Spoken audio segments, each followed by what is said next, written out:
Most attempts to shape reality fail because people rely on vain repetitions and empty ceremonies. But prayer is an exact physical mechanism governed by the law of reversibility. Watch how this water ripples perfectly backwards into a single drop.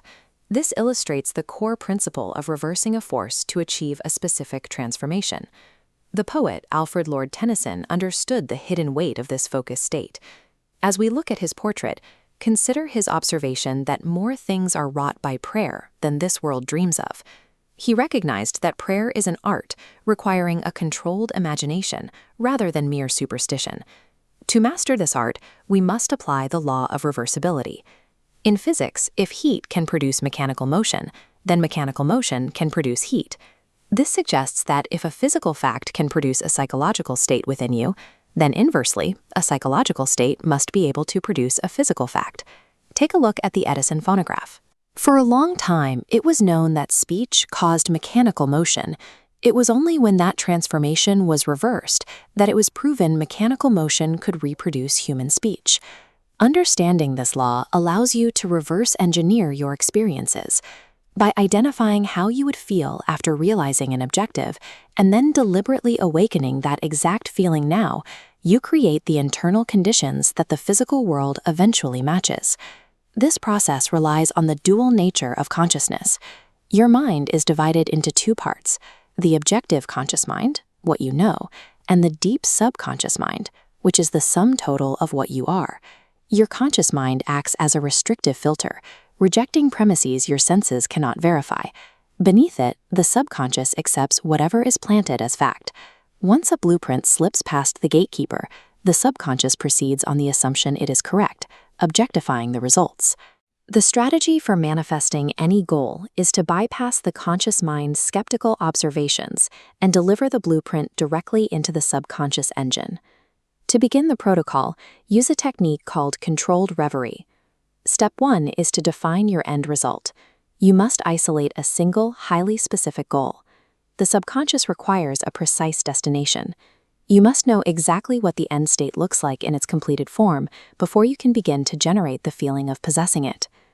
Step 2 is to relax the conscious mind. Find a quiet place to sit or lie down and allow your body to become completely passive. Aim for a partially subjective state.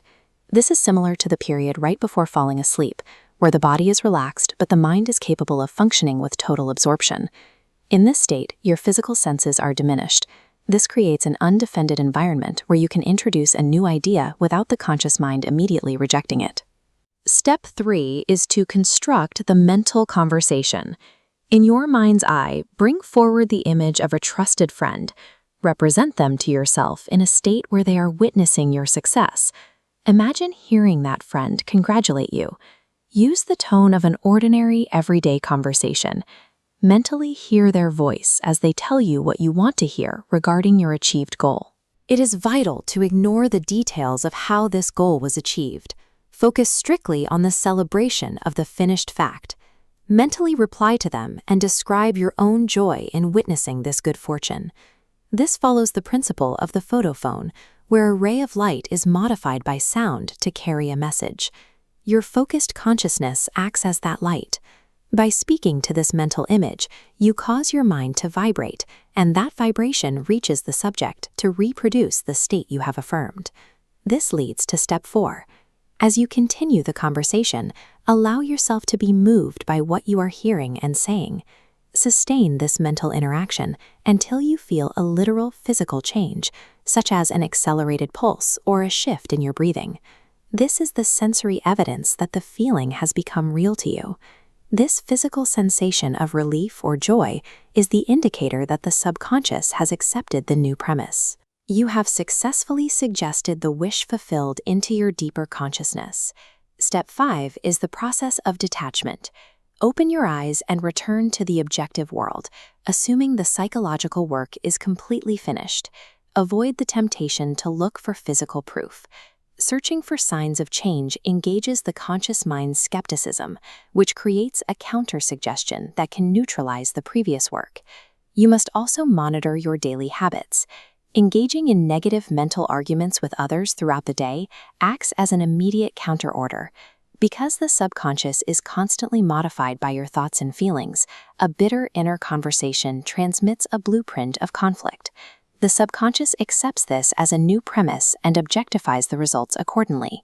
Protecting your internal dialogue is just as important as the reverie itself.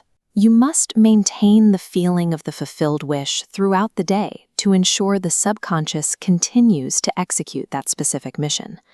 Once you have successfully planted the feeling of the wish fulfilled, the subconscious begins the deductive work of aligning your environment with that internal state. By the law of reversibility, the energy of that feeling eventually transforms into the physical state imagined. This religious mosaic depicts a figure reaching toward the heavens, but the mechanics of the mind suggest a different perspective. If the subconscious causes all voluntary action, then the creative power historically attributed to external deities is a faculty of your own imagination. You do not need to force external circumstances to change. Instead, you are resurrecting a state that already exists as a potential within you, bringing it from a sleeping state into objective existence through your belief. To maximize this effect, practice controlled reverie every night, just as you drift off. This is the most effective time to reach the subconscious without interference from the conscious mind. To solidify your commitment to this practice, describe the specific end result you intend to visualize tonight in the comments below. Feeling is the mechanism that bridges the gap between an unseen idea and a visible fact. By mastering your internal state, you move from reacting to your environment to providing the blueprints that determine how your world will form.